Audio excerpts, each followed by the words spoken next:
your time with us on a Thursday morning.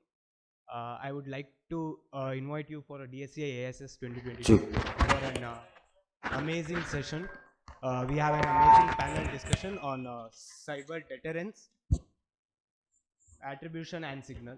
I would like to call upon our moderator of the session, Kush Wadwa, Senior Director, Alvarez and Marshall.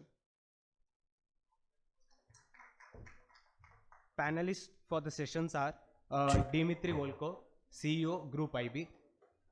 Hello. Vaishno Chaitanya, Tech Evangelist and CTO, Threat&6. Anand Venugopal, Senior Industry Principal, Security Practice Lead, India Business Unit, Infosys.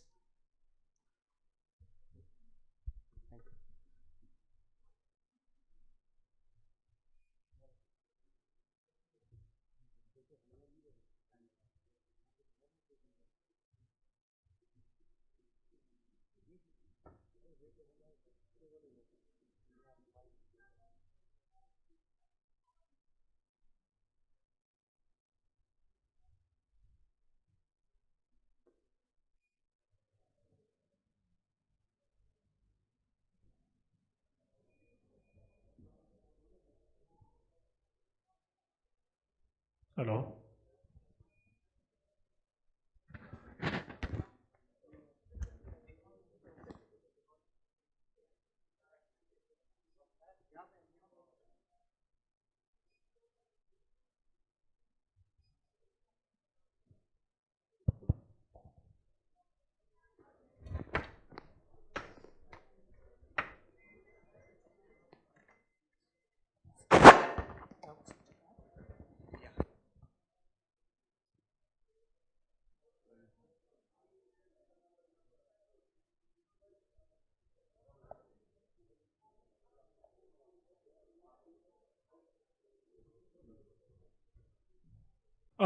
Good morning, everyone. Thank you for taking out time to attend this session.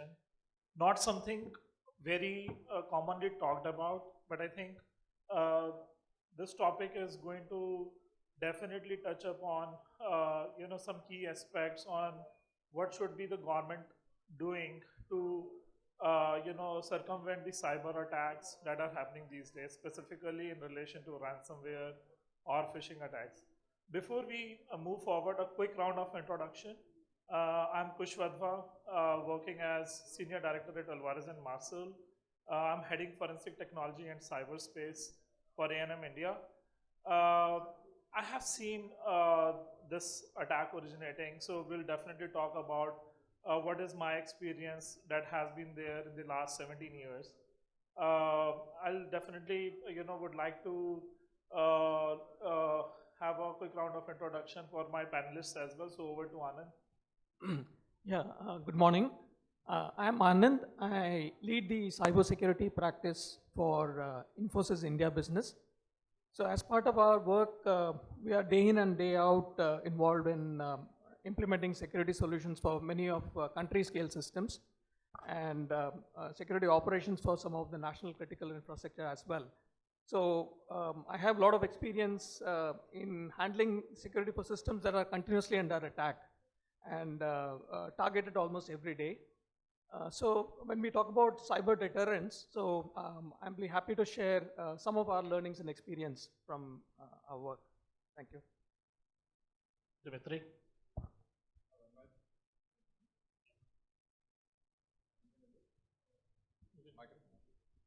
Use microphone. So my name is Dmitry.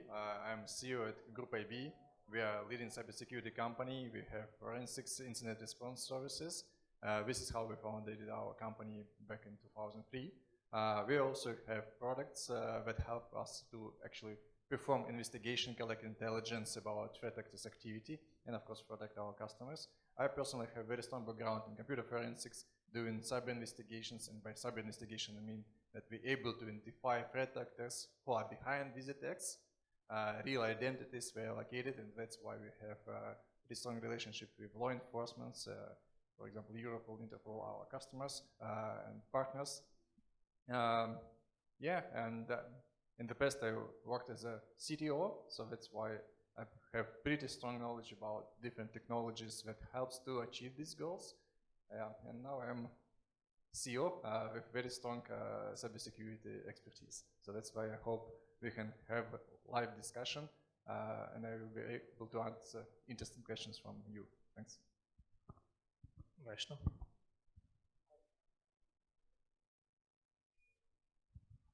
Test. I'm Vaishnav Chaitanya. I'm from Threat&Six. I'm the CTO of Threat&Six. So we provide threat intelligence services to both government and the private organizations. And it's my pleasure to be here and provide us basically a panel on cyber deterrence. Thank you everyone. So I think there's too much of knowledge that everyone is going to take on the technology side, and I want to have this session more on the aspect of sharing our experience, not talking about the about any technology on how the incident response works or on how to investigate, but what is the need of an hour for the government agencies to deter the cyber attacks. Way back in 2006, when I started my career into this particular domain, there were hardly any applications that were available to perform the investigations. The attacks were not that much sophisticated. In my personal opinion, I think I have seen attackers evolve. I have seen ransomwares evolve over a period of time. Before it was only for encrypting the data, but now it is encrypting plus blackmailing on putting it on the dark web where the customer's data will be leaked, so on and so forth. So what is that the government is doing to deter such attacks, and are the policies sufficient enough? So before we take a plunge on this particular topic, I would like to ask my co-panelists on what is the attribution. We need to first understand what the attribution is and how do threat actors try to avoid attribution. Dimitri, over to you. So when we talk about attribution, we usually hear that people like to attribute to malware family, to threat actor nicknames or threat actor name of a gang, and sometimes to a real identity of the threat actors. And it's very important to be able to attribute to any kind of pillars, like I mentioned before, just because it helps real cybersecurity practitioners to protect businesses and citizens all over the globe in a better manner. During attack, before attack, of course, and even after attack. For example, if we speak about pre-attack stage, when we talk about attribution, it helps to identify small clusters of data sets that will help you to better understand techniques, tactics, tools, of course, that are used by a specific threat actor. That means that cybersecurity community now able to track this threat much better, to improve detection logic and threat hunting. And of course, be able to predict what else they can do in the future to protect organizations or citizens. If you talk about the stage of ongoing attack, it's also very critical to be able to attribute, because it helps us to make right decisions. For example, you can see as a cybersecurity expert many alerts in your organization, but you don't know what is important and what is not, and attribution helps to actually highlight the most important alerts in your systems. I'll give you an example. For instance, you detected that your AV engine identified and deleted the malware from your computer. And you don't know what is the malware because signatures sometimes, name of signatures of antivirus usually are useless. Every vendor has its own naming convention. But if after analysis you will understand that this malware is the initial stage of ransomware group or ransomware malware, that actually changes the situation. Because in this case means that you are target of a ransomware gang with clear goal. You know that we will try to attack the whole infrastructure to get full control over the network, and you of course need to do some extra actions rather than just say, okay, my antivirus did the job, deleted the malware, my job is done. No, you need to check your Active Directory. If it was compromised, you need to check your backup system if it works. Probably your backup images are infected because threat actors who do ransomware attacks usually apply this technique, and so on. And even if you do incident response because you understand already that it's critical, you still need to have right attribution. For example, if you talk about nation-state actor, if you understand that the main goal of the nation-state actor is espionage, and the main vector how they get initial access is supply chain attacks, that means that you need to do completely different actions. Probably you would like to see what else he will do in your network, just because if it's espionage, probably he is in your network for months or maybe years, and you still need to know what's the final goal, what is he looking in your infrastructure. You don't need to terminate access to your network infrastructure immediately. You need better understand what's going on. Second, if it's supply chain attack, you need to identify who is this third party that was compromised and actually was the entry point to your corporate network. So that's why attribution is extremely important for everyone who is actually do practical cybersecurity activity.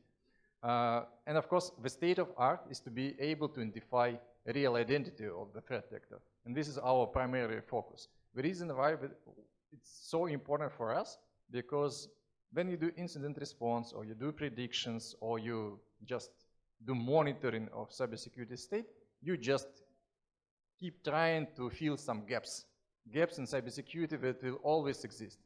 But when we deal with real identity, that means you don't need to be proactive or not, will be reactive anymore. Because if you're able to identify a threat actor, if you share it with law enforcement, if we manage to identify his relocations, his partners, how this scheme works, first of all, it gives you a lot of knowledge. Second, if these persons will be arrested, that means that you actually completely solve the problem. For example, with one of our big financial customer, he set as goal, identify top 3 threat actors who actually attack my customers. Find them, actually bring them to justice together with law enforcement.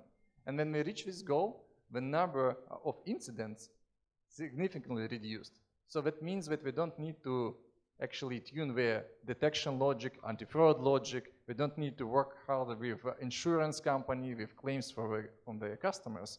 And actually some other threat actors that were also active in the region, they understood that it's a bad decision to attack customers of that specific organization. Because in this case, they can be the next target. And this is what Europol, for example, does. We always, after successful operation, do a public statement that tells that you will be next. Actually, we have a pretty good visualization, yeah, that if you continue to attack European Union, you will be the next who will be arrested. So that's why this is another way how we can fight against cybercrime. And the second part of the question was about how we actually able to bypass or mislead attribution. And there are many different techniques. Usually when we read newspapers or security blogs, it's always about network infrastructure overlap, time zone when malware was compiled, some strings in the source code. This is what easy to actually fake. Threat actors sometimes, especially with ransomware or with nation-state actors, they use pretty unique piece of malware. That means if you know that this malware is linked to nation-state actor A, B, C, as soon as you identify the malware, you automatically actually link it to a specific threat actor.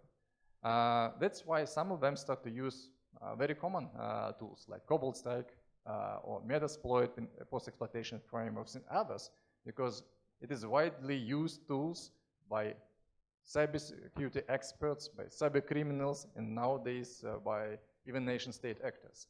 So that's why if you see these commonly used tools, that makes the attribution process harder. And this is one way how they do that. Sometimes they use techniques that is, say, low-hanging fruit. Because if we use advanced malware that is hard to detect, but we understood that they were detected and do some counter-actions in the organization, we start to put well-known malware, so it will be easy to find it by incident responders, wherever it's internal team or external company.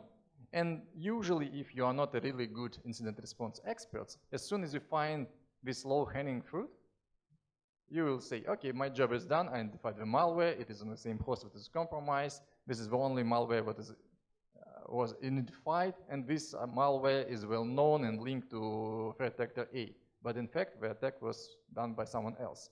Sometimes we use stolen malware from other threat actors, also including nation-state actors. It could be patched, it could be stolen, but also will be placed on the same computers, and sometimes that's why we see reports that say this company was attacked by multiple threat actors at the same time. But in fact, it's just the misleading attribution. And of course, there are many other techniques, but the process of attribution is extremely complex. So you always need to take into account many different factors. You need to understand if tactics are the same, if tools are the same, or it's just a fake application, if network infrastructure overlaps, if there are any signs of compromise activity of other threat actors, and so on. So that's why attribution is complex, and usually people just don't do it carefully and just keep blaming that this attack was actually initiated by A, B, C, D actors, wherever. Thanks, Dimitri. Now, no, I think I completely agree, and my thoughts are in line to your thoughts as well. When we do the incident response, it's more or less easy to identify the modus operandi on how the attacker has access to the network or what is that has been taken out. But you know, definitely there are certain challenges that that we face during investigating incident response cases. The ones which are where multiple systems are involved, where the logs are running in terabytes, if not gigabytes. So, Anand, what do you think? What are the challenges that the organization or the government face when identifying the attributes or the origin of the cyber attack? Sure. So attribution is very key, right? Without a conclusive attribution, a definitive identification of who's the true source, it is very hard to take any action, legal or otherwise, right? So there are a lot of challenges. Dimitri actually pointed out some of the techniques that the attackers use to evade detection also, right? So just to add on to that, so there are a lot of challenges in attribution itself. For example, the technologies involved in cyberspace and the geographic spread across countries and continents itself gives lots of anonymity, right? People who are actually behind it are far away, and it's hard to identify. And the evidence that we talk about in the case of cyber incidents are not like a true crime. There is no physical evidence. It's mostly a log or a signature or some indicator of compromise, certain very transient things, right?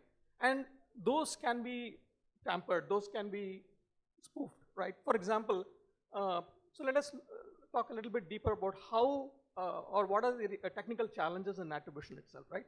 See, for example, if you look at identity itself, that itself can be spoofed, right? Or impersonated. The credentials can be stolen. So I can impersonate as somebody else, and the log may say it is so-and-so user, but it may not be actually that same person. Somebody else has stolen credentials and impersonating as that user, right? Or the location or the IP addresses can be spoofed by using VPN or other networks or using some relay kind of mechanism of launching an attack. So although you may have an evidence, it seems like an evidence, but that may not really point to the true source behind it. So the location and IP spoofing is possible. Attacks can be redirected across countries, and nowadays there is also cyber attacks as a service are available, right? So attack may come from a cloud, and it's very hard to identify who is behind it.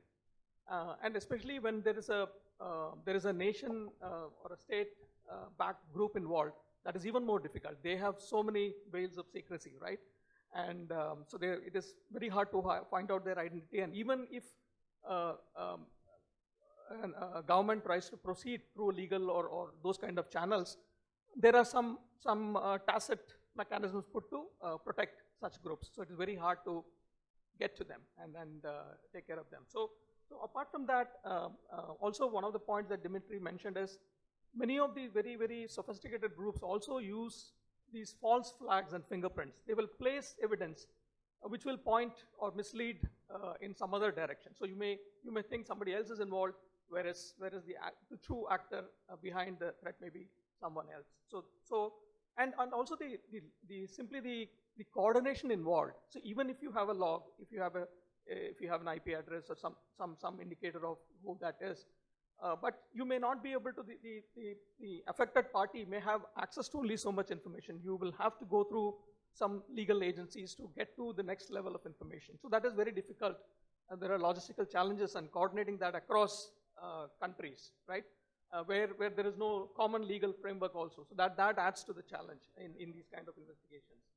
And another dimension is the information asymmetry itself, right?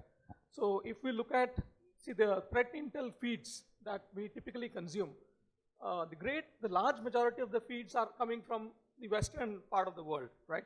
So there is a skew, there is a bias there itself. And then because of, there's a public perception that these are the countries who are typically targeting India, and all these are other countries, are the friendly countries. So that itself creates a bias.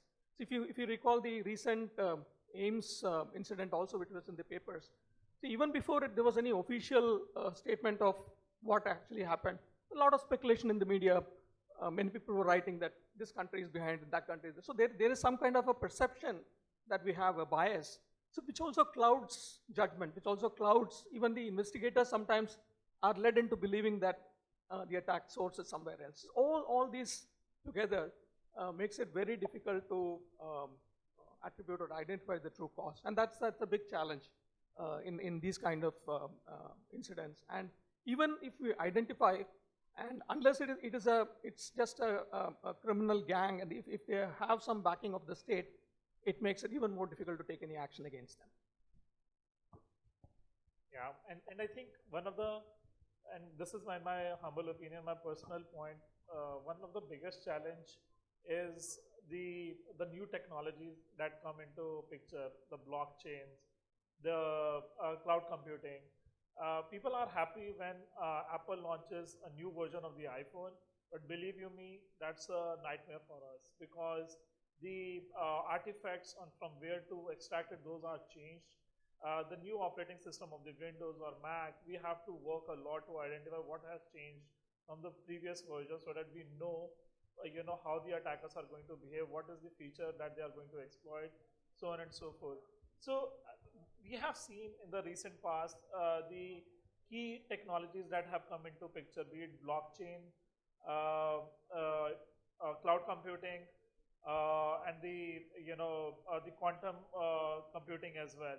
My question to Vaishno is, what are the strategies that should be adopted in efficiently implementing these technologies, because there is a cybersecurity component involved one way or the other in adapting to these technologies. So what is your viewpoint onto that particular aspect?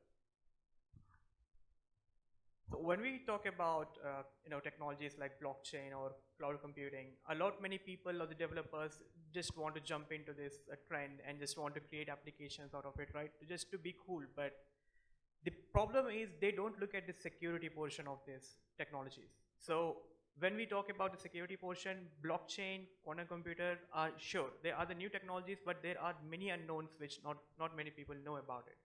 So let's talk about quantum first, right? So quantum technology is changing the way how we operate our cloud, maybe on our even devices, right? So it is using the physics, quantum mechanics, the principles of superpositioning and entanglement, right? So we can talk about it day in and day out, but let's look at the use cases. So it is able to calculate the large number of factorials much more faster than what our typical classical computers can do. And same goes for the searching of the data set, right? It can brute force a lot of things. So when we look at this kind of use cases, we can think about our cryptography as one of the targets. So in cryptography, if typical computer might take maybe 10 days if you take like a weakest algorithm in the cryptography, right? So, but if we talk about the quantum computer, since it is able to do multiple calculations at the same time and attacking the, trying to solve the equation faster than classical computer, it might take less than 30 minutes or maybe less than, 10 minutes, right? So to simplify what I'm talking about, think, quantum computer is like a thief and a cryptography is like a bank, right? So classical computers will take one by one approach to try to brute force what's the actual value of the cryptographic, right?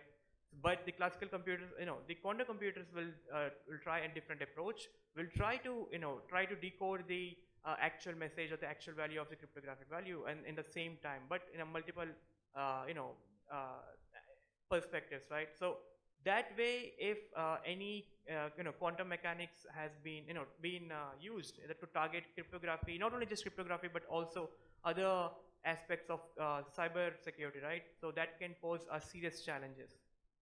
But that's not the end of the world. Quantum mechanics is new, yes, and there are many challenges we are facing, but there is also opportunities for quantum mechanics. So in recent years, or maybe just recently, the CBDC, which is introduced by the RBI, they have implemented quantum safe mechanisms. So they have predicted that yes, there might be attacks where people might be able to see what cryptographic they are using, and they will try to get into the network and hack it, right? So they have been implementing and quantum resistant technologies like quantum safe, quantum secure, post quantum, just to name a few. And now let's talk about blockchain. A lot of we have been using blockchain from past few years. We have been buying cryptocurrency, for example, that is purely on blockchain, and many people not realize its true potentials, right? So with the blockchain, you can actually truly decentralized the networking aspect. So talk about information sharing, talk about recording the transactions, right, verifying the transactions. So a true blockchain application can be something, let's say if there is an law enforcement agency, or maybe there is a threat intel platform which we want to share information with everybody, so they can definitely use applications like blockchain, where it is much harder for an attacker to hack all the nodes together. I mean, yes, it is, there are flaws like 51% attack, but there is a very low chance of happening that, right? But not many people are using blockchain in that perspective. People are just going towards like crypto, or maybe NFCs and stuff. Yeah. So my recommendation would be just don't look at the just potentials, but also whenever you get a chance of looking at the cyber threat aspects of those technologies, they have to focus on it. And also in the blockchain, it is also necessary for the developers, not just blockchain but also quantum. Whenever they are coding something, they also have to look at the vulnerabilities which they might be consuming, since everything is like third party like dependencies, right? So it's 80-20% theory, it's always. So 20% you develop, 80% of the code is being taken from the market. So whenever you develop the code, just make sure that you are using non-vulnerable packages. Thank you, Anand. Sorry, Babu. Vashnu. Now, one thing that I would definitely, and this is out of the topic that I want to, discuss with the audience is, next year is going to, we are going to see a very, large number of cyber attacks, because the attackers know how to bypass the MFA, and it's becoming a problem for large organizations who are the OEMs for cloud services, be it Microsoft, be it Google, and whatnot. And in fact, in February 2023, Microsoft is coming with a new security on O365, which will change the dynamics on how O365 operates from the cybersecurity standpoint. I'm investigating an attack where the APT29 group, or Cozy Bear, which many of you may know about it, is involved. There's a man-in-the-middle attack to get access to the session cookie, and once the MFA has been authenticated, MFA is bypassed, and that is how they get access to the mailbox, and once you get the access to the mailbox, that's a crown jewel where the business is being conducted. So be prepared for that. Be extra vigilant. Don't take things lightly. Definitely, it's just sitting at our door, and be ready to penetrate deep into our network. So that was out of the way topic, but yes, Anand, I want to understand, how can stronger cybersecurity measures help curb the cyber deterrence? And what is the role of government agencies such as CERTAIN or NSII DC to to play in cyber deterrence while implementing the cybersecurity into picture? Yeah, sure, Ghosh. So when we talk about deterrence in general, right? So we relate it to the nuclear deterrence or the during the Cold War, what used to happen in the defense area of defense, right? There is a country that has got nuclear weapons, and they don't attack because there is a fear of retaliation and a stronger retaliation. So that becomes a deterrence, right? So the term deterrence came from there. And we are trying to apply that to the world of cyber attacks and all this. So here it is not exactly the same. It works a little differently, right? So and there are different mechanisms to achieve deterrence, right? It is not one strategy. One strategy doesn't work. And there are different types of attackers. And we need a combination of strategies to deal with each one type of risk. Now, what I believe is one very strong form of deterrence is to have a very strong defense, right? So if you have a very strong security controls in your system, right? That is something every organization has control on because they can do it by themselves. For every other mechanism, you have to depend on some external entity to help you or coordinate with, right? But protecting your own system, strengthening your own system, that can be done by every organization, private or government. And that is a very essential part of the deterrence strategy. Like if you have a system that is well protected, so many of the attackers actually lose interest because if they find that they're not able to easily penetrate the system, they will go away, right? They look for targets that are easy to penetrate, easy to attack, right? So to have a system that is well protected itself will give you deterrence against a large number of attackers. But I'm not saying this is the only mechanism that will work, because there will be attackers who are very, very motivated, very targeted kind of attackers, state-backed attackers. So they will not give up easily, right? They have access to infinite resources also, almost. So they would keep on going at it, and they will try to find a loophole some way, one way or the other. But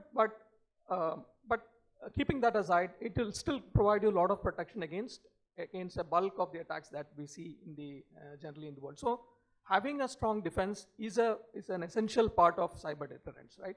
And because there is the economics of attack also has a large play, right? If you can make it much more expensive in terms of time and other resources to break into a system, many groups will not have the wherewithal to continue that. They will go away. They will try to target somebody else. So that is the concept.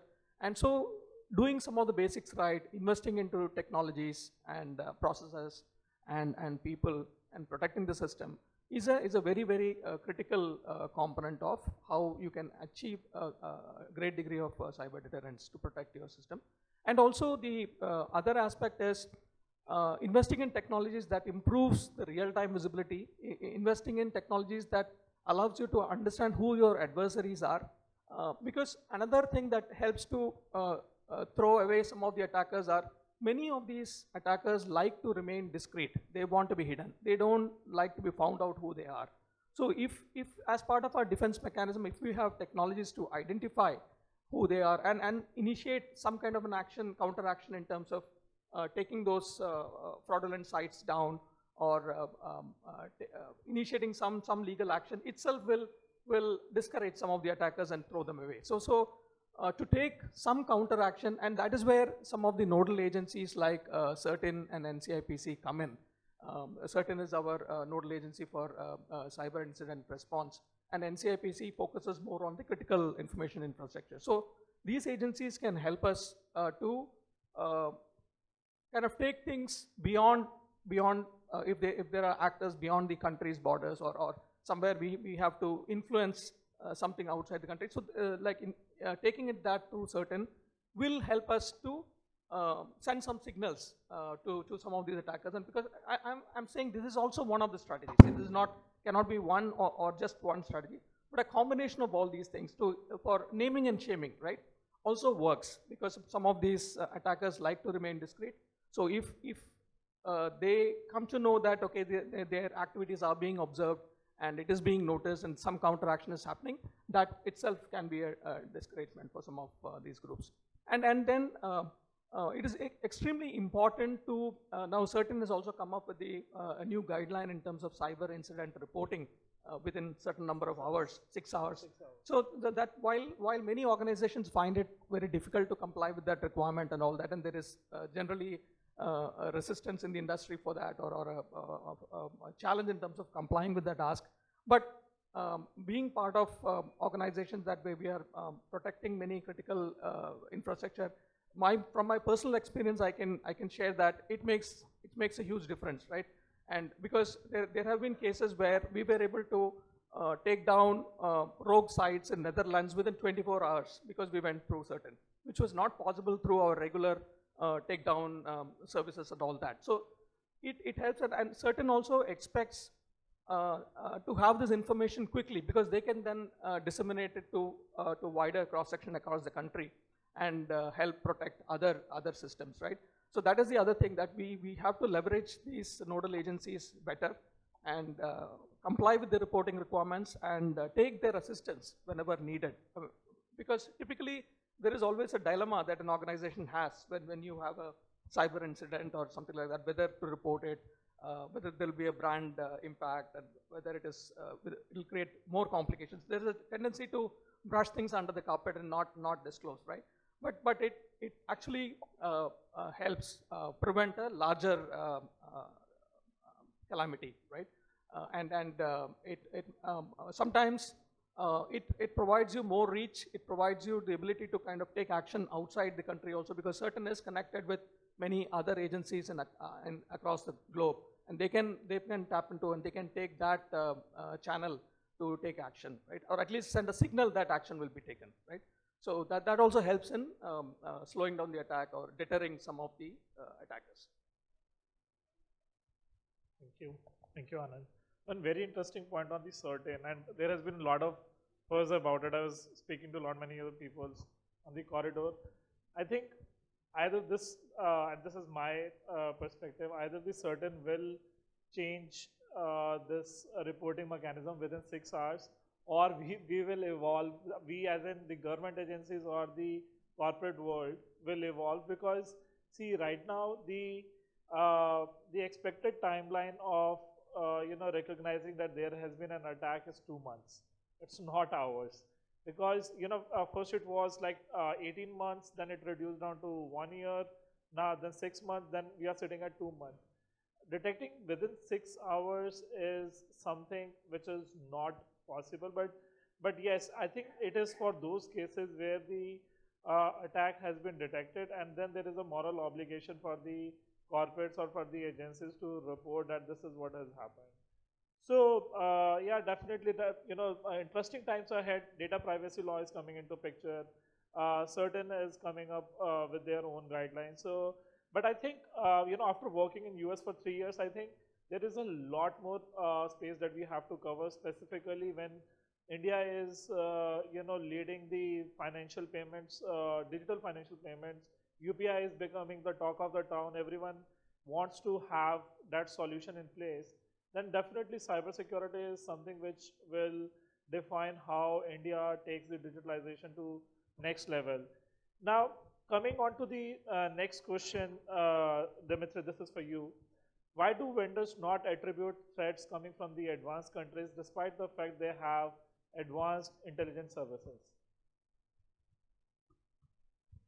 Reason number one, of course, it's difficult to detect, because if it's a country that has very advanced intelligence service, they have most advanced techniques that we apply, and probably most advanced tools that we use to attack different organizations across the globe.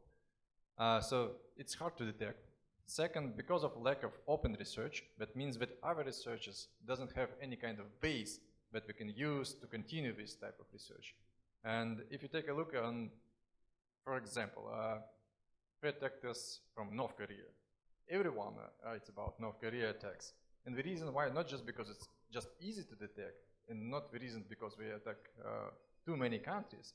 The reason why, because if at least one company releases a publicly available report, our researchers will take this report, will do their own process of research activity, will find something else, will share it with community, and actually it has a very good snowball effect. If there is a lack of researchers, publicly available of course, we don't have this process as cybersecurity community. The second reason is look at cybersecurity companies who actually write these reports and able to attribute more or less reliable, make more or less reliable attribution. Most of them are based in these countries where you have very strong intelligence agency. That means that they can be just loyal to this government, or they have just very strong ties that doesn't allow them to do that. And another reason is fear.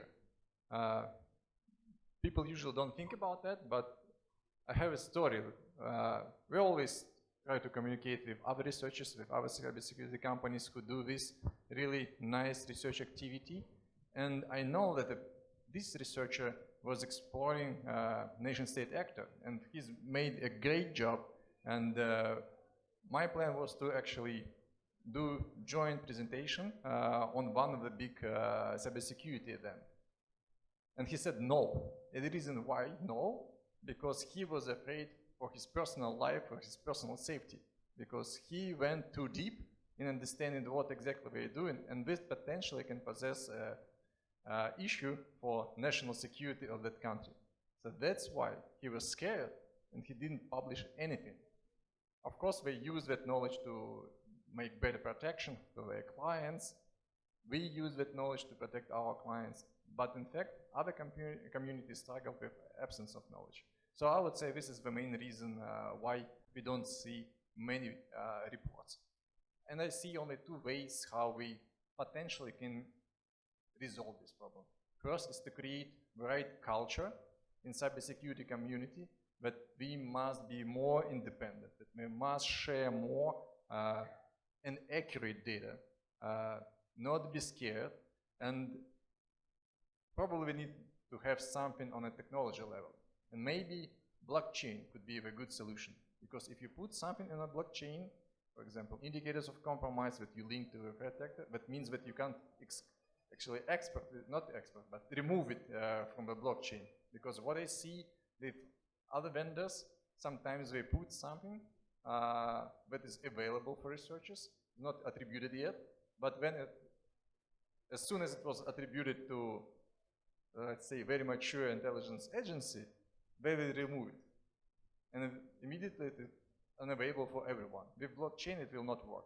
So that's why we also must rely on some more trusted technologies that will help us to build stronger protection for everyone.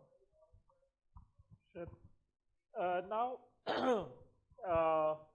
definitely, you know, there is a huge gap in the way corporates work and the way government agencies work when it comes to the cyber attack investigation. So, Vaishnu, you know, when we compare this, what are the steps that the public and the private sectors are taking to deter cyber attacks, and are those steps in line with the steps that the government agencies are taking, and are these steps sufficient enough, or there is something additional that they need to take? It's a good question. So when we talk about the steps, right, so it is quite general, which we already know, but a lot of companies and organizations do not implement them. Let's say implementation of strong passwords. I've seen government agents, or maybe also the private companies, where they're using passwords like ABC at 123. Those can be brute forced, and those are available in the the brute force list as well. I mean, people can directly use that list to break into all the accounts they have, right? But many people are not following those rules, and also use of 2FA, like Anand mentioned. But not many people are using it, even though it is free and it is a technology which is already been proven that it can protect. Yes, it cannot stop the all 100% attacks, but at least it can protect like 98% of the attacks. So when we talk about those policies and all those procedures, not many companies implement them. So the main problem of those, I think they have the internal policies where it is kind of flexible for them, where it is optional. So the thing which we have to enforce is that the policies must be a must statement, then a flexible one. And when we talk about the difference, using the same policies in the government agencies or in the semi-government agencies as well, what they have to do, they have to use the same policies but in a more comprehensive way. So maybe those policies might look basic, but when you go for like more specific directions, like let's say maybe those policies might involve some additional factors into it, which can do the maybe data integration or maybe data integrity of the whatever the all the keys which they are saving in certain KMSs, right? So those kind of policies must be clearly stated and clearly defined for all the employees and all the IT team to follow. And the problem with government agencies as well, they do have security teams on their own, but since they are lacking resources and technical expertise, because of lack of integration and lack of interactions between the both private and the public organizations, they are lacking behind with the number of technologies which they can use. Thank you. Now, when it comes to the cyber attacks, it knows no boundaries, and that becomes the biggest challenge for the government to coordinate with the countries to understand who the attacker is. Now, Anand, what are the initiatives being taken at a global level to improve coordinated response to cyber attacks? Okay, so the need for a coordinated response to these attacks, I mean, there is no debate. Everybody agrees that only with better coordination these kind of attacks can be handled, right? But what are the mechanisms? Where are the mechanisms, right? If we look at it, so let's look across the board. What UN is doing, what Interpol is doing, right? What the certs across the world are doing. Then also our the threat intel community, right? Well, how that is helping, right, in terms of coordinating the response. So if we look at before we go to the UN, let's talk a little bit about the law, international law. So is there a law, international law about cyber attacks, cyber crime, right? Is there something? So because ultimately, unless you have a legal basis, you cannot enforce any action, right? So there is no law specifically talking about, international law talking about cyber attacks or cyber crime. However, there is a broad consensus that the existing laws which talks about territorial integrity and attacks on nations or human trafficking abuse, so all those things, there is general consensus across most countries, those can be extended to cyber crime and cyber attacks as well, right? So the same concepts apply. So in fact, UN has taken and defined what is called a cyber crime, right? So and they have come up with a very good definition which addresses all the three dimensions. It addresses the nation kind of cyber attacks or which is like a cyber warfare kind of attacks. It also covers the financial frauds and those kind of crimes. Also, the definition includes, and it also includes like this child abuse, pornography, those kind of things, which is also like a lot of bad things that happen on the internet, which is also a part of cybercrime. So that kind of definition UN has come up with, right? And UN, there are a lot of resolutions that have happened, but only recently, on December 2019, there is a UN General Assembly resolution saying that there will be a cybercrime treaty, a formal treaty across all the member nations. So they are coming up with a treaty. So the work is going on and expected to be completed by 2023. So if once that happens, there will be a formal written agreement across all the member countries, which can be enforced, right? So that can be basis for some action. So that is one angle that work is happening. If we look at Interpol, Interpol is, as you know, is the like a agency that helps coordination across police forces across the world. So there are more than 150 member countries, and Interpol also has a mechanism for, like for example, maybe regularly hear in the media about extradition and all those kind of things where Interpol helps. If there's a criminal who's sitting in some other country and you want to extradite that person, so Interpol helps. So similarly for the cybercrime related cases also, Interpol helps in investigation, and India is a member country, so through that channel as well, some of these cases can be investigated. And Interpol has also come up with a cyber fusion center. It is like a very advanced SOC, which is disseminating information about cyber attacks and advisories to all the police organizations worldwide. So that is another initiative from Interpol that is happening. And all these CERTs, like the Computer Emergency Response Teams, like CERTIN from India and many other countries have their own CERT organizations. So they also have a channel where they communicate, exchange information about any attacks and advisories. So that's how CERTIN in India releases such advisories. So there is some coordination that is happening in that way also. And more importantly, if you look at the intelligence threat intel community, and so we get a lot of advisories and threat feeds coming from various parts of the world. So that is something we always consume, because that is also one form of response. So we try to protect our systems against cyber attack. So that information that we get through these channels is also extremely important. That is also a global mechanism that exists today. But lot remains to be done, and the scale of the attacks are only becoming larger and larger. I think it is a catch-up game that's going on. So slowly the world community is also trying to respond.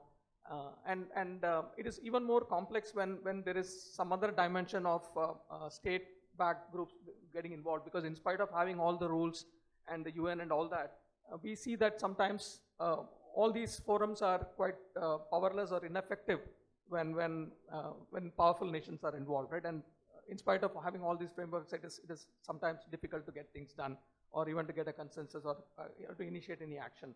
So that is the other challenge that exists today. But then things are progressing and evolving in that direction. Thank you, Anand. I see in bolds time is up by 3 minutes 40 seconds. So we'll not let anyone wait for to hear more questions and the answers. But just the closing remarks. We are in very interesting times, specifically from India perspective. Many NRIs are moving back because they see India as a hub where the growth is there. My friend from US is there. He'll not feel good about it, but yeah, a lot of policies, procedures, regulations will come into picture in the coming year. I'll not be surprised. Year 2023 will be the year where we will be redefining on how cybersecurity will be operating at the country level. So sit back, relax, and watch for the interesting things that are going to happen in India. And thank you to all the panelists, DSCI, for giving us the opportunity to share this stage on this interesting topic. And thank you to all the attendees to hear us out patiently. Thank you everyone. First of all, I thank all the panelists for discussing about the topic. Now I would like to hand over the momentum to them.